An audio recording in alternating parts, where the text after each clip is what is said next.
भाषण, प्रवचन और उपदेश। राजनीतिक जगत से लेकर आध्यात्मिक जगत तक सुनाई देने वाले इन शब्दों से तो आप भली भांति परिचित होंगे। ये वही शब्द हैं जिनकी व्याख्या अधिकतर लोग अपने हिसाब से करते हैं।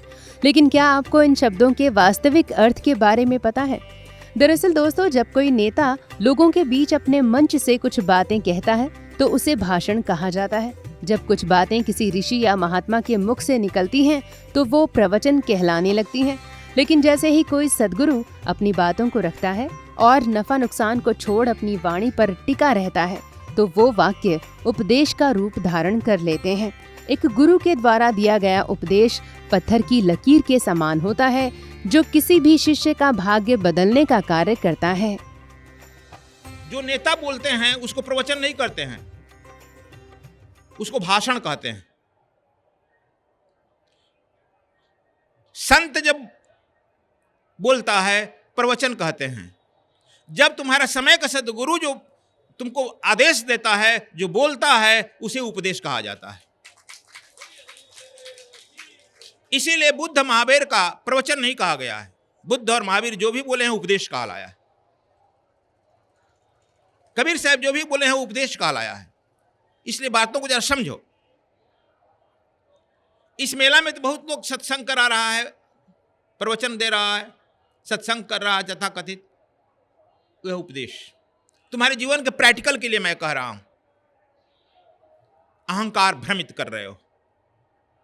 जनार्दन जी पूछ रहे थे आज, हम कह रहे मूर्ख, वह तो 1 मिनट का खेल है, कोई जरूरी नहीं कि बैठे बैठे करो। इनको थोड़ा टेक्निक बताए, जाओ तुम सो जाओ और सोए सोए उस परम तत्व को प्राप्त कर लो। जो भाग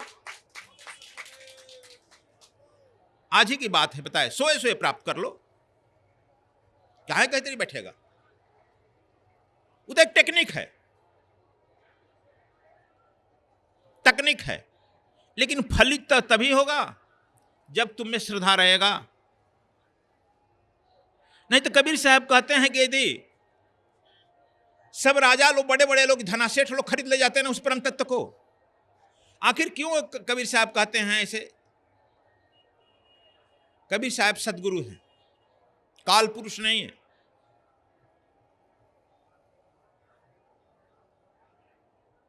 और मन तुम्हारा काल पुरुष का एजेंट है, मन ही तुमको समझाता है। यह बात समझ लो आज। Your mind is purely agent of your काल पुरुष।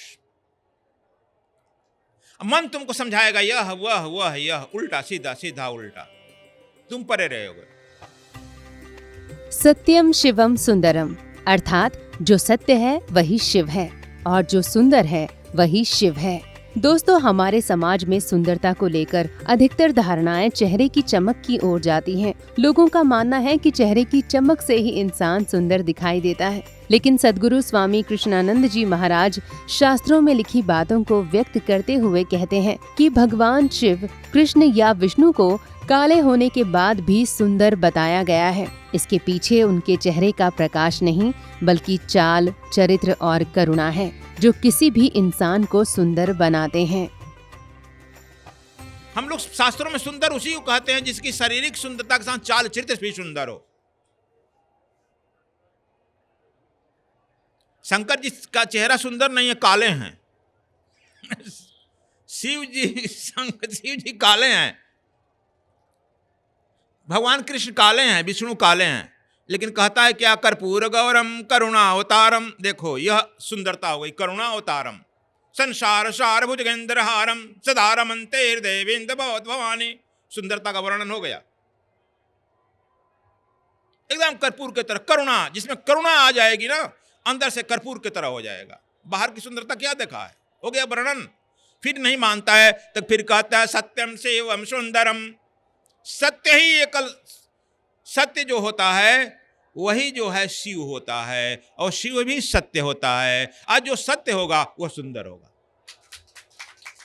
जरा अर्थ समझ लो, फिर तो कहेगा यार ये गुरु जी कोई सुंदरता नहीं है, सर पे है, जरा हम सटेंगे तो सर पवे काट लेगा। अरे सब देखो ना उनकी सुंदरता देख। यह ऋषियों ने वर्णन किया करुणा अवतारम कर्पूर गौरम। कपूर के तरह कोई गोरा होगा?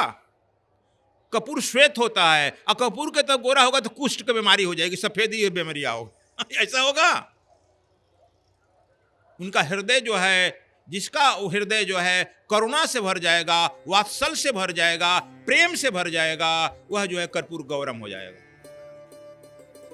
तो दोस्तों, ये भाषण, प्रवचन, उपदेश और सुंदरता को लेकर सद्गुरु के विचार हैं। आप क्या सोचते हैं इस वीडियो को लेकर? कमेंट बॉक्स में जरूर बताएं। और सद्विप्र समाज सेवा संस्थान और सद्गुरु धाम से जुड़ने के लिए, अपना योगदान देने के लिए स्क्रीन पर दिए गए QR कोड को जरूर स्कैन करें।